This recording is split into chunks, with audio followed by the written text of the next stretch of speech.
Parole de Dieu ce matin dans le livre des Actes des Apôtres.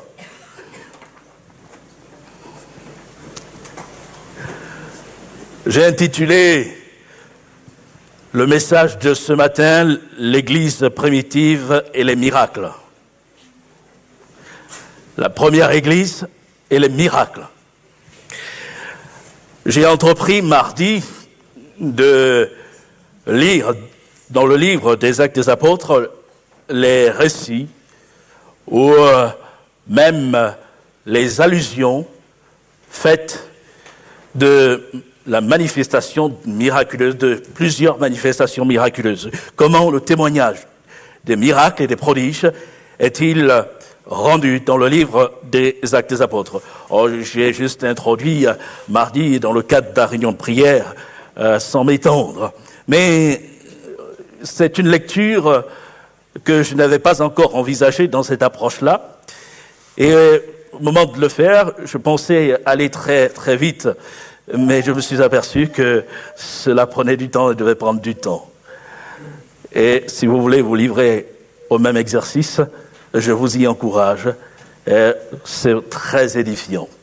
Et je vais ce matin partager en toute simplicité avec vous quelques notes que j'ai prises de cette lecture.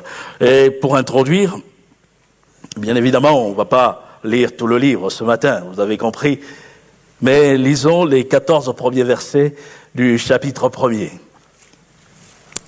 Il est dit ceci, et c'est Luc, le médecin, qui écrit: « Théophile, j'ai parlé dans mon premier livre de tout ce que Jésus a commencé de faire et d'enseigner dès le commencement jusqu'au jour où il fut enlevé au ciel, après avoir donné ses ordres par le Saint-Esprit aux apôtres qu'il avait choisis. Après qu'il eut souffert, il leur apparut vivant il leur apparut vivant et leur en donna plusieurs preuves, se montrant à eux pendant 40 jours et parlant des choses qui concernent le royaume de Dieu. Comme il se trouvait avec eux, il leur recommanda de ne pas s'éloigner de Jérusalem, mais d'attendre ce que le Père avait promis, ce que je vous ai annoncé, leur dit-il, car Jean a baptisé d'eau, mais vous, dans peu de jours, vous serez baptisés du Saint-Esprit. » Alors les apôtres réunis lui demandèrent: « Seigneur, est-ce en ce temps que tu rétabliras le royaume d'Israël ?» Il leur répondit: « Ce n'est pas à vous de connaître les temps ou les moments que le Père a fixés de sa propre autorité, mais vous recevrez une puissance, le Saint-Esprit survenant sur vous, et vous serez mes témoins à Jérusalem, dans toute la Judée, dans la Samarie et jusqu'aux extrémités de la terre. » Après avoir dit cela, il fut élevé pendant qu'ils le regardaient, et une nuée le déroba à leurs yeux. Et comme ils avaient les regards fixés vers le ciel pendant qu'ils s'en allaient, voici 2 hommes vêtus de blanc leur apparurent et dirent: « Hommes galiléens, pourquoi vous arrêtez-vous à regarder au ciel?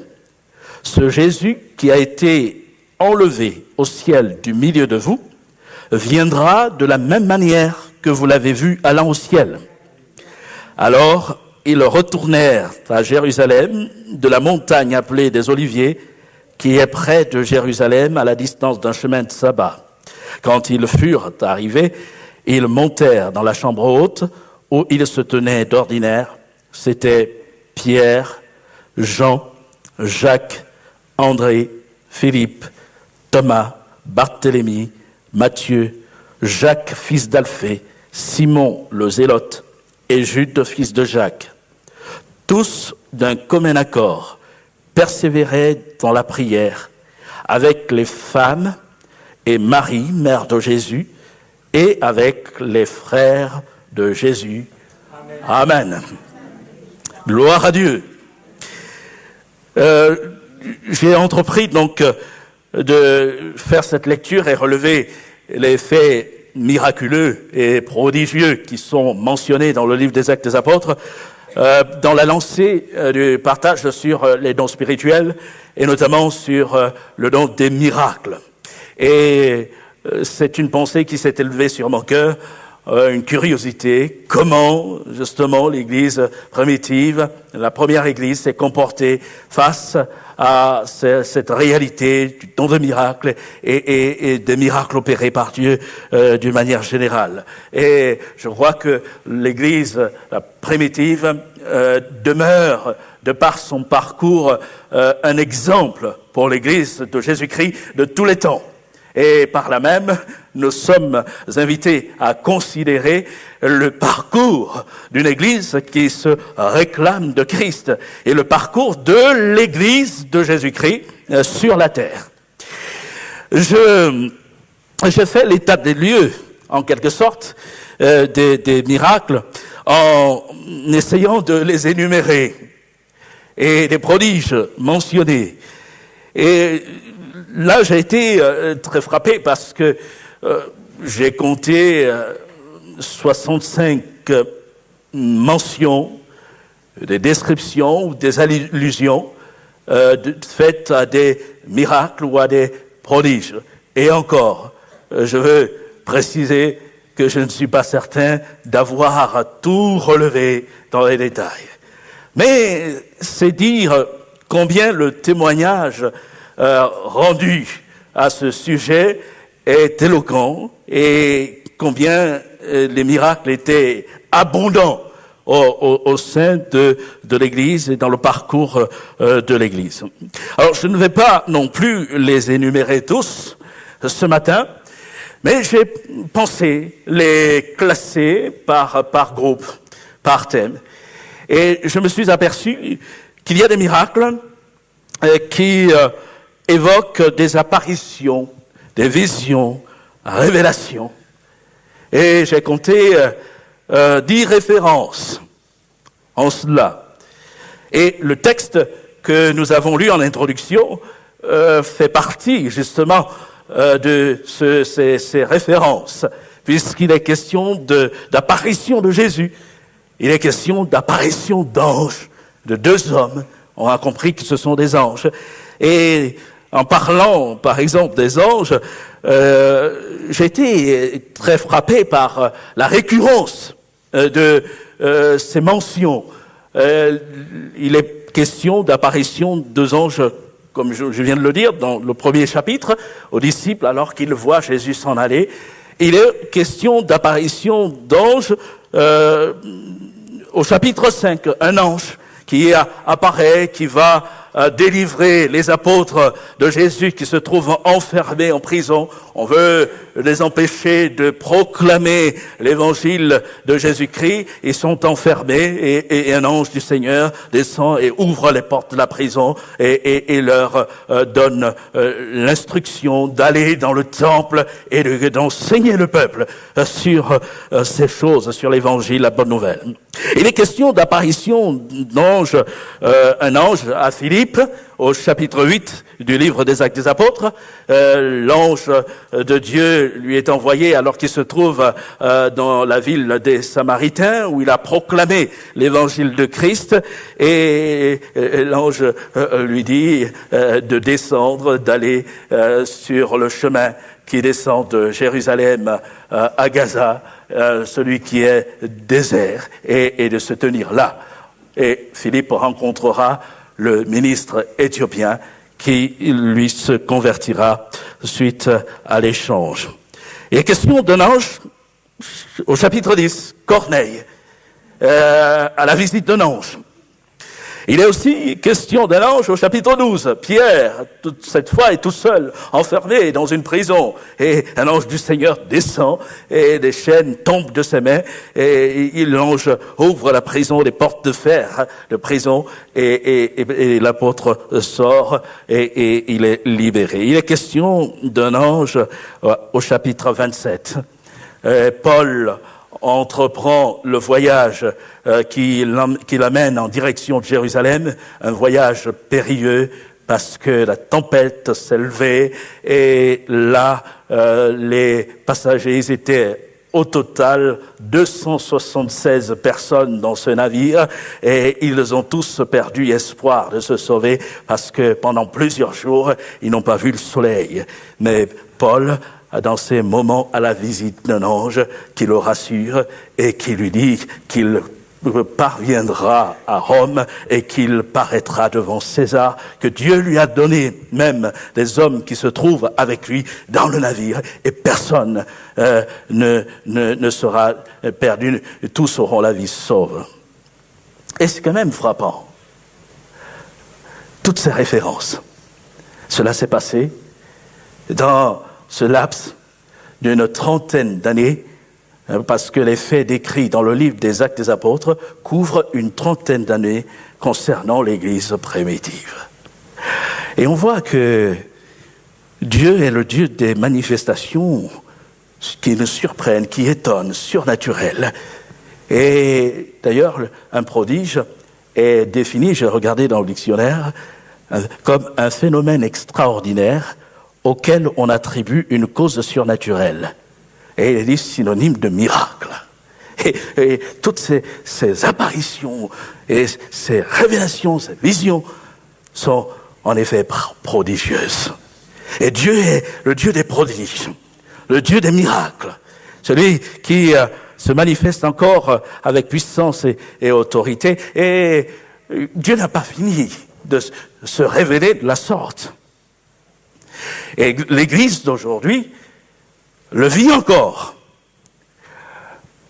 Vous savez que il y a un peu plus de 15 jours, j'étais au congrès pastoral et j'ai rencontré une femme de pasteur, Madame Colette Galifo, je vais citer son nom,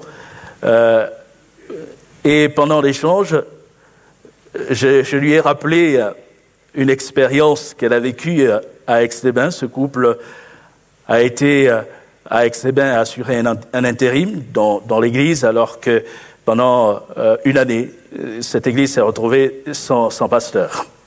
Et donc ils ont travaillé juste avant qu'on y arrive, nous, pendant quelques mois.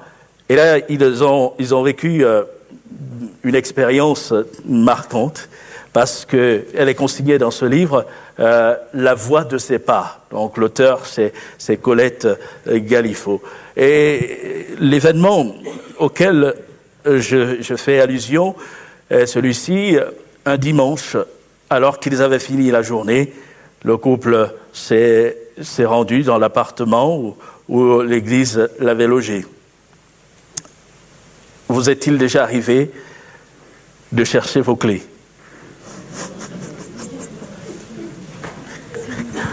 Vous savez plus où vous avez mis les clés? Ça arrive souvent, hein?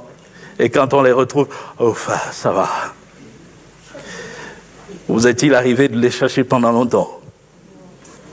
Oui. Vous est-il arrivé de ne pas les retrouver? Et d'être enfermé, en fait, avoir fermé la porte de la maison et ne plus retrouver les clés. Vous êtes très embêté, vous ne savez pas comment faire pour rentrer. Il faut peut-être enfoncer la porte, appeler un serrurier. En fait, c'est ce qui s'est passé ce jour-là pour ce couple. Et il se trouve que le pasteur Guy Galifo avait donné dans la prédication un encouragement aux frères et sœurs de l'Église, leur montrant que le chrétien, dans les moments même les plus difficiles, les moments d'épreuve, doit pouvoir compter sur le Seigneur. Et il a glissé quelques mots sur les anges, le ministère, le service des anges qui sont envoyés pour exercer un ministère en faveur de ceux qui doivent hériter le salut. Et il y est allé, il est encouragé. Et ils se sont retrouvés ce jour-là dans le froid, dehors. Et sa femme lui a dit, Guy, C'est le moment d'appliquer ce que tu as apporté ce matin dans la prédication. Ça rappelle toujours des réflexions. Hein. Et ce jour-là, ils étaient bien embêtés. Le pasteur est monté, il a vérifié, il a essayé de pousser la porte. Il a appelé un frère qui est venu. Ils ont essayé, mais la porte était vraiment fermée. Et lui, il était très certain d'avoir fermé lui-même la porte et d'avoir emporté la clé. Seulement, la clé était introuvable. Et la femme qui avait en plus un traitement à suivre, restait dans la voiture et s'est mise à prier, à intercéder. Et pendant que le frère remontait une énième fois, et avec ceux qui étaient venus les assister, il a juste posé, un des frères a juste posé la main sur la poignée, clac, la porte s'est ouverte. Miracle. Et quand j'ai vu Madame Galifo, je lui ai dit, vous vous souvenez là, de l'expérience de la porte? Elle a dit, vous savez, et elle est repartie, et elle m'a dit, mais vous savez, ma fille a vécu après la même chose. Elle avait oublié, elle avait perdu les clés, et elle a dit, mais Seigneur, tu l'as fait pour maman, tu peux le faire pour moi aussi. Et ça, le Seigneur a ouvert la porte. Merveilleux, hein? Gloire à Dieu. Je rapporte ça ce matin pour... en toute simplicité, pour nous encourager. L'Évangile nous est rapporté dans sa simplicité, mais dans toute sa puissance et sa force. Et comme je l'ai entendu ce matin dans des prières, nous avons un Dieu qui est vivant. Jésus est vivant. Et nous voulons pouvoir compter et nous appuyer sur lui. Donc il y a ce récit de faits prodigieux, de visions, de révélations, des anges qui apparaissent. Il y a aussi le récit de manifestations prodigieuses opérées par le Saint-Esprit, où il est mentionné. Dans Acte 2, par exemple, il est question de l'effusion du Saint-Esprit sur les 120 disciples du Seigneur qui se trouvaient là, dans la chambre haute, priant et attendant l'accomplissement de la promesse que Jésus avait faite aux siens. Et donc, on voit cela. Il est question de paroles, de révélations accordées par le Saint-Esprit. L'Esprit parle à Philippe lorsqu'il va dans ce chemin qui descendait de Jérusalem à Gaza. L'Esprit s'adresse à Philippe. Et l'Esprit parle à Pierre. Chapitre 10. Alors que Pierre a eu une vision d'un objet qui ressemble à une nappe, et il est là, réfléchi sur le sens de la vision, et il est dit, l'Esprit dit à Pierre, voici 3 hommes te demandent, lève-toi, descends, et pars avec eux, car c'est moi qui les ai envoyés, pars sans hésiter. Et Pierre va obéir. Le Saint-Esprit parle, et vous savez que par la suite, il y aura la conversion de Corneille, et il y aura là, tout à nouveau, une effusion du Saint-Esprit sur l'auditoire, l'assistance. Effusion du Saint-Esprit dans Acte 19. Alors que des disciples sont réunis, une douzaine de disciples à Éphèse, Paul arrive, et il va prier pour eux, le Saint-Esprit descendra sur eux. Remarquable. Et l'Esprit du Seigneur n'a pas cessé de souffler encore. Amen. Le Saint-Esprit souffle encore. Et l'aspiration de l'Église doit être celle-là, de voir l'Esprit du Seigneur souffler encore dans nos vies. Parce que nous en avons besoin. Acte, 3e mention, groupe des actes de puissance. Alors, tout à l'heure, je ne vous ai pas donné le nombre de références notées pour les manifestations prodigieuses du Saint-Esprit. J'ai compté 14 occurrences.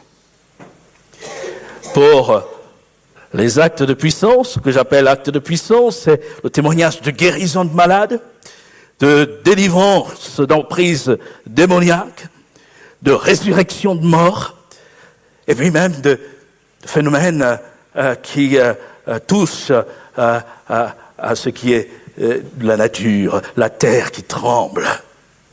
Et j'en ai noté aussi 14. Dieu est celui qui pose encore des actes de puissance. Il est celui qui guérit encore des malades. Il est celui qui délivre encore d'emprise spirituelle démoniaque. Parce que Jésus est vivant.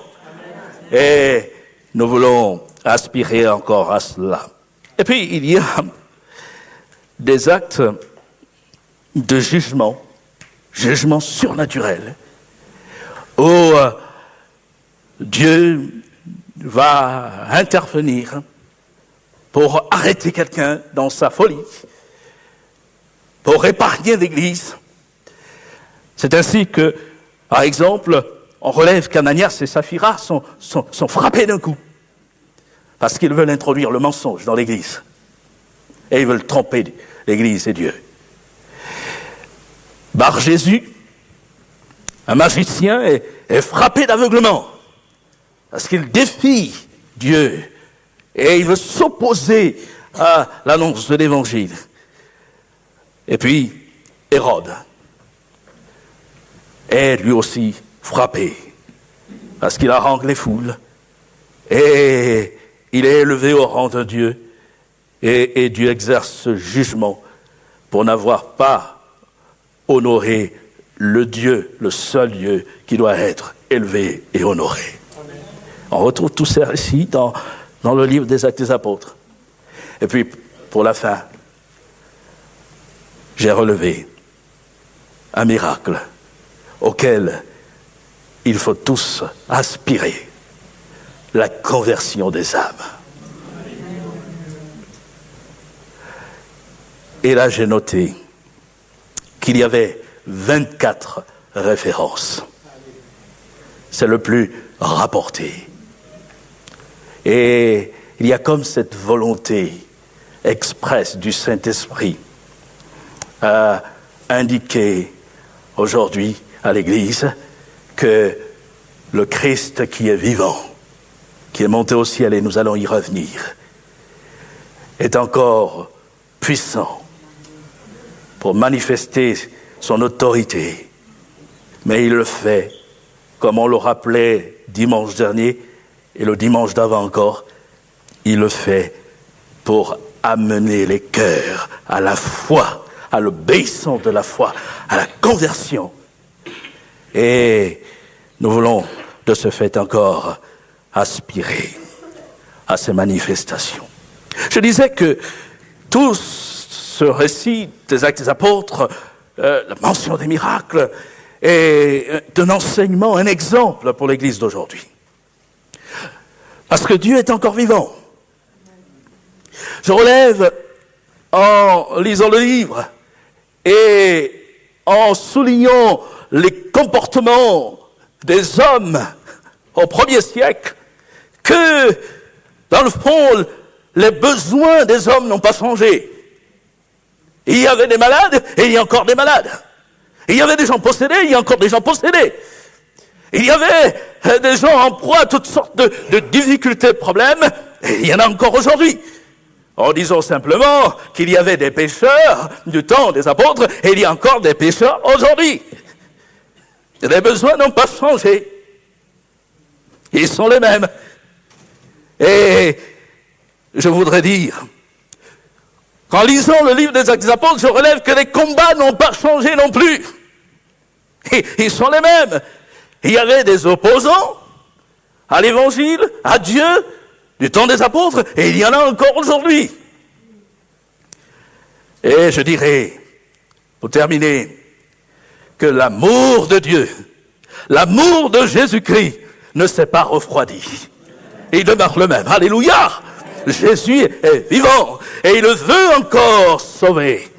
Il veut encore accomplir des actes de miséricorde, déployer sa puissance, manifester sa grandeur. Et l'Église, pour cette raison, doit aspirer encore aujourd'hui à l'accomplissement d'actes prodigieux, miraculeux, afin que l'amour de Jésus, le témoignage de son amour, soit là communiqué à tous ceux qui nous entourent. J'ai relevé les effets des miracles et des prodiges sur les personnes mentionnées dans les Actes des Apôtres, et je les ai repartis en deux groupes. Le premier, c'est celui des disciples du Seigneur, ceux qui appartiennent à Jésus. On peut refaire la même répartition aujourd'hui. Les effets des miracles accomplis par le Seigneur sur eux. Et je relève un mot, assurance. Cela va de pair avec foi. Les disciples du Seigneur sont confortés dans leur foi. Et je lis dans un contexte d'opposition farouche. Alors que Pierre et Jean sont malmenés, acte 4, je lis ceci, verset 13, « Lorsqu'ils virent l'assurance de Pierre et de Jean, ils furent étonnés, sachant que c'étaient des hommes du peuple sans instruction. Et ils les reconnurent pour avoir été avec Jésus. » Alléluia. Témoignage d'assurance, de confiance dans le Seigneur. Et je parlais de Paul et de cette traversée difficile en direction de Jérusalem. Paul part de Césarée et il est embarqué en direction de l'île de Chypre. Et de Chypre, ils vont vers Rome. Et avant Rome, il y a cette bourrasque et ils vont se retrouver en difficulté vers l'île de Crète. Et il est dit que Paul exhortera tous les passagers du navire, tout l'équipage. Et j'aimerais lire avec vous ce qu'il dit, l'un des propos qu'il tient. Au verset 21, il est dit « On n'avait pas mangé depuis longtemps. Alors Paul, se tenant au milieu d'eux, leur dit « Ô hommes, il fallait m'écouter et ne pas partir de Crète, afin d'éviter ce péril et ce dommage. Maintenant, je vous exhorte à prendre courage, car aucun de vous ne périra, et il n'y aura de perte que celle du navire. » Et cela arrive réellement, puisque le récit de ce fait est rapporté plus loin, au chapitre 27, à la fin du chapitre. « Un ange de Dieu, du Dieu à qui j'appartiens et que je sers, m'est apparu cette nuit et m'a dit « Paul, ne crains point, il faut que tu comparaisses devant César. Et voici, Dieu t'a donné tous ceux qui naviguent avec toi. C'est pourquoi, ô hommes, rassurez-vous, car j'ai cette confiance en Dieu qu'il en sera comme il m'a été dit. Mais nous devons échouer sur une île, chose qui se produira également. » Il est plein de foi, animé d'une assurance qui est communiquée par Dieu lui-même au travers des propos que l'ange de Dieu lui a dit de la part du Seigneur. Il y a cette confiance. Et on retrouve cette même attitude de cœur tout au long du livre parmi les disciples qui vivent encore des expériences marquantes, fortes, puissantes avec le Seigneur. Et nous voulons dire que Dieu n'a pas changé là aussi. Il veut encore fortifier les siens, les encourager. Et l'Église peut aspirer à voir Dieu manifester des actes de puissance afin qu'elle soit confortée dans sa foi. Et nous vivons des temps où notre foi ne doit pas être chancelante. Elle a besoin d'être ferme dans le Seigneur. Ferme en Jésus-Christ. Et puis, j'ai relevé les effets des miracles sur les non-croyants. Et sur les non-croyants, il y aurait beaucoup de choses à dire. Mais répartissons-les là aussi en deux groupes. Premièrement, le groupe de ceux qui finissent par se laisser interpeller par la puissance de Dieu et qui vont donner leur vie à Jésus-Christ. C'est-à-dire qui vont s'ouvrir à la foi dans le Christ vivant. Et là, en relevant les témoignages, on voit que le nombre n'est pas défini quant aux conversions, à ceux qui vont obéir à la foi en la personne de Jésus-Christ.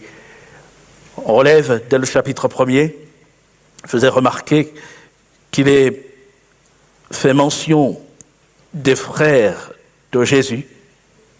Ils étaient là, verset 14, ils étaient tous d'un commun accord, persévéraient dans la prière, avec les femmes et Marie, mère de Jésus, et avec les frères de Jésus.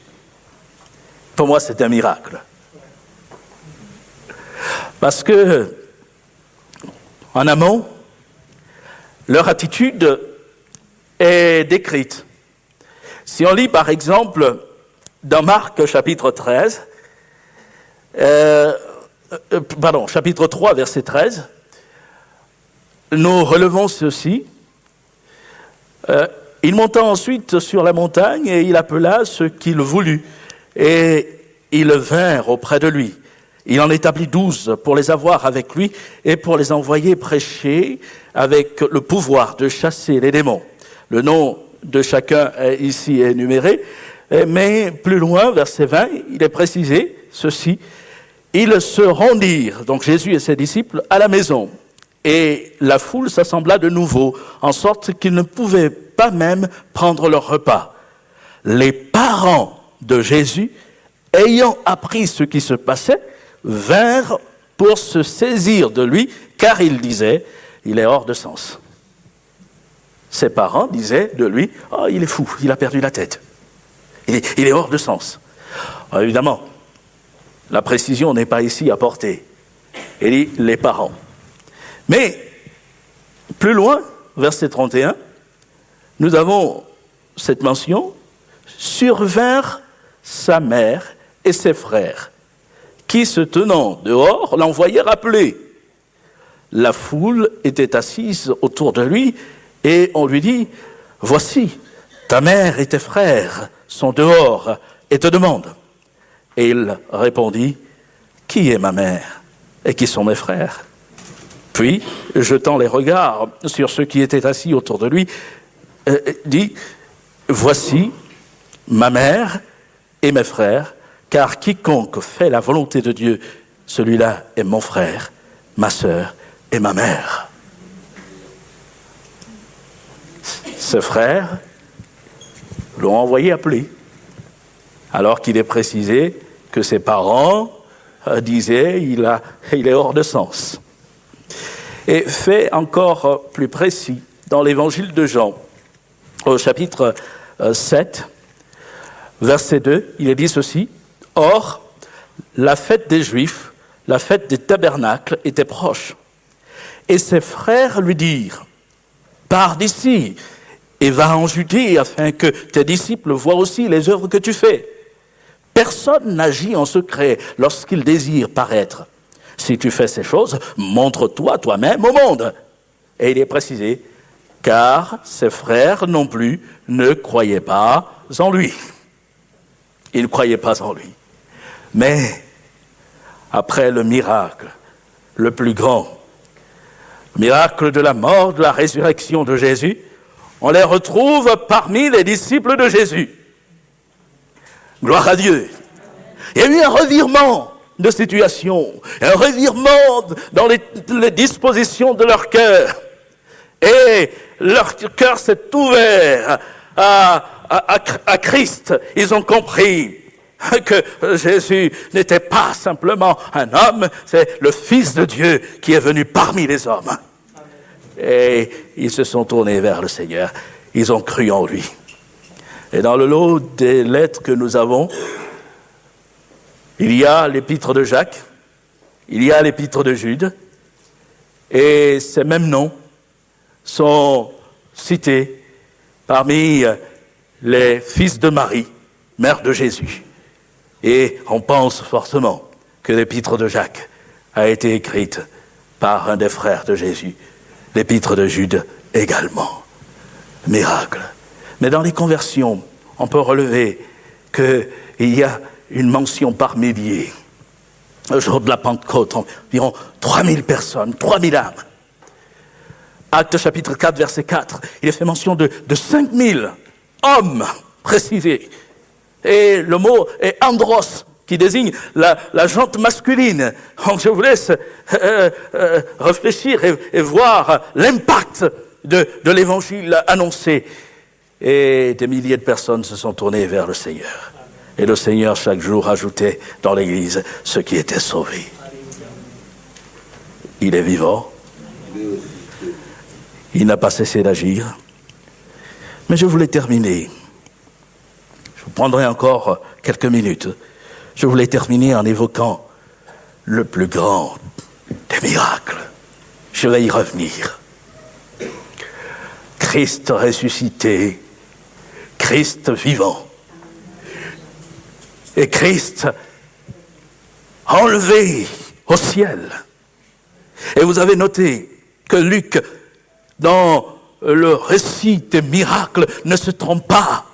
Il ouvre le livre des Actes des Apôtres sur la personne de Jésus. Il fait mention de diverses apparitions de Jésus à ses disciples. Et à la fin, il décrit comment Jésus est monté au ciel. Oh, c'est remarquable, c'est prodigieux, là aussi. Pendant qu'il leur parlait, il fut enlevé du milieu d'eux. Et Luc présente les apôtres là, regardant au ciel. De tout temps, l'homme a toujours voulu dominer les airs. On a inventé des parapentes, on a inventé des parachutes. Et la toute dernière, et en disant cela d'ailleurs, je me reprends parce que depuis, peut-être qu'il y a une invention qui a supplanté celle à laquelle je fais allusion. Mais il y a environ 2 mois de cela, je regardais les informations à BFM TV. Vous savez que dans le journal de 13 heures environ, dans cette plage horaire, il est souvent fait mention de nouvelles inventions, nouvelles technologies. Et là, j'ai été frappé par la présentation d'une des technologies. On a inventé un engin qui ressemble à une planche. Vous savez, il y a eu les trottinettes électroniques qui sont apparues depuis quelques années. Et aujourd'hui, je ne sais même pas comment ça s'appelle, cet engin. Vous avez une planche, les gens se mettent debout, là, et hop, ça avance. Ça s'appelle comment? Oui, je savais qu'un enfant pouvait me donner ça. Le nom? Hein? Un overboard. Oh, je me trompe, c'est pas grave, mais vous avez compris. Ça avance. Oh, fabuleux. Alors, représentez-vous le même engin, mais qui s'élève vers le ciel. Et c'est ce qui a été présenté il y a quelques mois. Quelqu'un du côté de la Grande-Bretagne, avec une combinaison spéciale et derrière, et hop, il se levait dans le ciel. Et j'étais là étonné, j'ai dit, waouh, les choses qu'on ne voyait que dans les dessins animés, maintenant on les vit. Waouh. L'homme a toujours voulu se rendre maître des airs. Alors je reviens, c'était un exemple, mais c'est un désir réel. Jésus, lui, s'est élevé dans les airs. Il n'a pas eu besoin d'une combinaison spéciale. Il est celui qui a créé le monde, qui a créé l'atmosphère, et il s'est élevé. Oh, les disciples étonnés, ils n'avaient jamais vu ça. Un homme qui s'élève dans les airs et qui s'en va au ciel. Et ce matin, par un nom spirituel, le Seigneur nous a rappelé que nous aussi, nous allons nous élever. Et nous irons à la rencontre du Seigneur dans les airs. Christ est vivant. Nous allons vivre ce miracle. Mais il est important de savoir pourquoi le Maître s'élève et il laisse ses disciples. Je pense que Pierre ou un autre disciple ce jour-là aurait peut-être voulu s'en aller avec le Maître. Mais le Maître s'en va et il les laisse. Les laisse-t-il parce qu'il ne les aurait pas aimés? Non, il les aime. Et il aurait voulu les emmener avec lui. Mais il les laisse sur la terre. Savez-vous pourquoi? Lisons simplement ce que dit le Seigneur lui-même. Parce qu'il y a plusieurs demeures dans la maison de son Père. Il laisse ses disciples sur la terre parce qu'il y a encore de la place dans la maison du Père là-haut. Et il dit, je vais vous préparer une place, mais vous allez rester, afin que l'évangile soit proclamé et que le plus grand nombre puisse rentrer dans la maison du Père. Et ce matin, je voudrais interpeller peut-être quelqu'un qui n'a pas encore donné sa vie au Seigneur. Il y a de la place dans la maison du Père. Jésus revient bientôt, mais il t'appelle et il veut que tu rentres et que tu sois sauvé. Et c'est la raison pour laquelle Jésus a laissé ses disciples, afin que l'évangile soit proclamé. Et je bénis le Seigneur pour ce qu'il fait. Ce matin encore, je pensais à ces réalités et je me disais, Seigneur, tu es merveilleux. Si tu avais tout arrêté, tout bouclé au 1er siècle, ben je n'aurais pas, moi... j'aurais pas été créé, hein. Je n'existerais pas. Mais je n'aurais pas eu l'opportunité de vivre l'éternité en ta présence dans le ciel. Je sais que la vie peut être difficile. Le parcours peut être difficile pour chacun d'entre nous. Chacun a son lot de combats, de douleurs, de luttes. Et il y en a qui disent, à quoi bon vivre? Mais moi je dis, et ce matin je le disais, Seigneur, dans la perspective d'être avec toi dans l'éternité, la vie vaut la peine d'être vécue. Ici-bas, je suis heureux que tu m'aies offert cette grâce. Et nous vous en supplions, frères et sœurs, chers amis, soyez réconciliés avec Dieu et donnez votre vie au Seigneur, parce que Jésus revient bientôt et il y a de la place. Il y a une place pour vous. Mais il faut que vous donniez votre vie, vous receviez Jésus-Christ comme votre sauveur personnel. Nous allons le remercier, nous allons le bénir ce matin, parce qu'il nous aime. Et l'Église doit aspirer encore à voir le Seigneur accomplir des miracles, des prodiges, afin que le nom de Jésus soit élevé et que beaucoup puissent se donner à Christ, celui qui est venu sauver le monde, délivrer de l'emprise du mal, du péché, et qui veut changer la vie d'un chacun et donner une espérance éternelle.